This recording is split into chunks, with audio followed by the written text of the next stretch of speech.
प्यारे बच्चों, एक घर में एक बच्ची रहती थी। बहुत ही प्यारी सी छोटी सी। उसका नाम रोमा था। रोमा के माँ बाप मर चुके थे और वो अपनी चाची के पास रहती थी। उसकी चाची बहुत ही जालिम थी। उससे सारे घर का काम करवाती थी और उसको पढ़ाई से भी रोक दिया था। उसकी चाची उसको हमेशा डांट कर बात करती। रोमा दिन रात कामों में लगी रहती, बीमार भी हो जाती और अक्सर भूखी भी रहती। लेकिन उसकी चची को उसका बिल्कुल ख्याल नहीं आता। उसकी चची हर वक्त उसको डांटती रहती और कभी कभी मारती भी। रोमा के चची की एक बेटी भी थी, बिल्कुल रोमा के जैसी, रोमा के जितनी ही। उसका नाम पिंकी था। चची रोमा और पिंकी में बहुत फ़र्क रखती थी। अपनी बेटी को वो कभी भी नहीं डांटती थी, हमेशा प्यार से बात करती थी। रोमा सारा दिन घर की सफाई करती, झाड़ पोंछ करती, डस्टिंग करती और पूरा घर धोती थी। रोमा थक भी जाती थी लेकिन उसको आराम करने की इजाज़त नहीं थी। फिर उसके बाद वो किचन में खाना भी बनाती, सब्जियां काटती, चपातियां बनाती, आटा गूंथती और बर्तन धोती थी और सारे किचन की सफाई करती थी। फिर रोमा को बाथरूम में कपड़े भी धोने होते थे। बहुत ही मैले कपड़े, बड़ी बड़ी चादरें और पूरे घर के कपड़े रोमा धोती थी। फिर उसके बाद रोमा को सारे कपड़े इस्त्री भी करने होते थे। रोमा थक जाती थी, उसको नींद के झोंके आ रहे होते थे, लेकिन उसकी चची उसके सर पे खड़ी होकर सारे काम करवाती थी। रोमा डरी डरी सी रहती थी।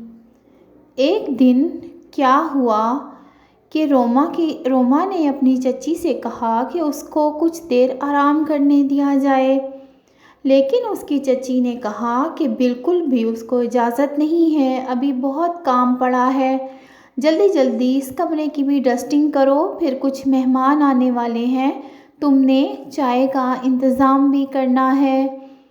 यहाँ पर मुफ्त की रोटियां तोड़ने के लिए नहीं हो तुम।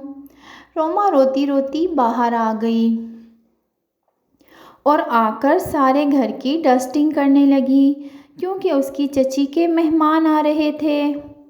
रोमा अपने माँ बाप को याद करके रोती रही कि उसके माँ बाप कैसे उससे प्यार करते थे, उसके सारे लाड उठाते थे। रोमा की चची की बेटी जो थी वो रोमा से हमेशा गुस्से में और बहुत ही नखरे से बात करती थी। रोमा को इस बात का भी बहुत दुख था। अचानक पिंकी सीढ़ियों से गिर गई और उसके चीखने की आवाज़ से रोमा बाहर आई। उसने देखा कि पिंकी गिरी हुई है और उसके सर से खून बह रहा है। रोमा ने उसे उठाया और उसकी मरहम पट्टी की। खून बहुत ज़्यादा नहीं था लेकिन पिंकी को चोट लगी थी। पिंकी इससे बहुत मुतासिर हुई और उसने जाकर अपनी मम्मा से कहा कि मम्मा, रोमा बहुत अच्छी है, इसने आज मेरी जान बचाई है।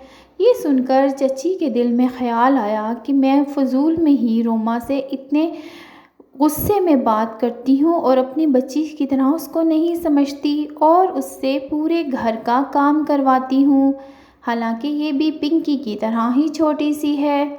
तब उसकी मम्मा ने अपना रवैया बदल लिया और रोमा को बहुत प्यार किया।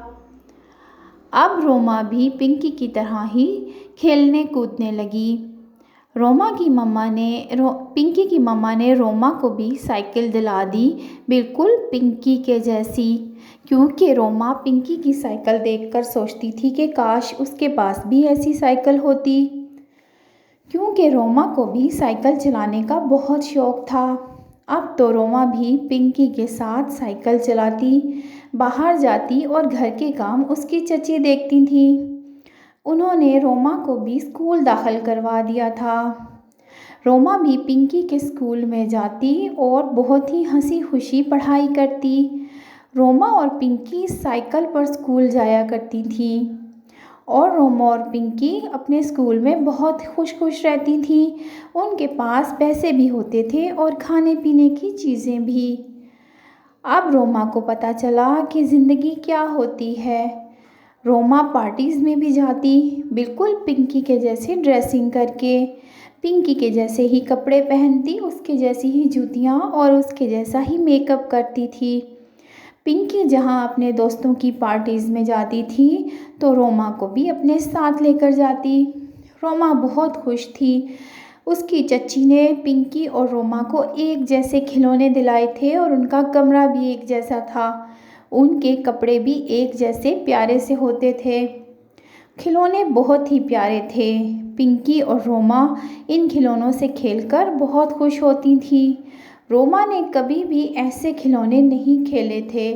वो हमेशा पिंकी को देखकर सोचती रहती कि काश उसके पास भी ऐसे ही खिलौने होते। पहले पिंकी रोमा को अपने खिलौनों को हाथ भी नहीं लगाने देती थी। रोमा बस दूर दूर से ही उसके खिलौने देखकर खुश होती रहती। रात को वो ख्वाबों में इन खिलौनों से खेला करती। लेकिन अब रोमा के पास भी बिल्कुल वही खिलौने थे जो वो कभी सोचा करती थी। उसको अपनी चच्ची पर बहुत ही प्यार आता और वो सोचती कि वो उसके एहसान का बदला कभी भी नहीं उतार पाएगी। इसलिए वो अपनी चच्ची का हाथ बटाने की कोशिश भी करती, लेकिन उसकी चच्ची अब उससे प्यार करने लगी थी। उसकी चच्ची ने मना कर दिया कि तुम अब घर के काम नहीं करोगी, जैसे पिंकी रहती है वैसे ही तुम रहोगी, क्योंकि तुम भी मेरी बेटी की तरह ही हो। अब रोमा और पिंकी का एक ही रूम था। दोनों एक ही रूम में रहा करती थीं। तो दोस्तों, ये थी रोमा की कहानी, जो कि अपने माँ बाप के साथ नहीं रहती थी। प्यारे दोस्तों, कहानी पसंद आई तो लाइक और सब्सक्राइब का बटन भी प्रेस कर दें, ताकि जब भी हम नई कहानी अपलोड करें तो आपको बर वक्त मिल जाए। और कहानी के लिए आपने सब्सक्राइब के साथ साथ बेल आइकन को भी प्रेस कर देना है, ताकि नोटिफिकेशन मिल जाए आपको, और जल्दी से लाइक कर दें।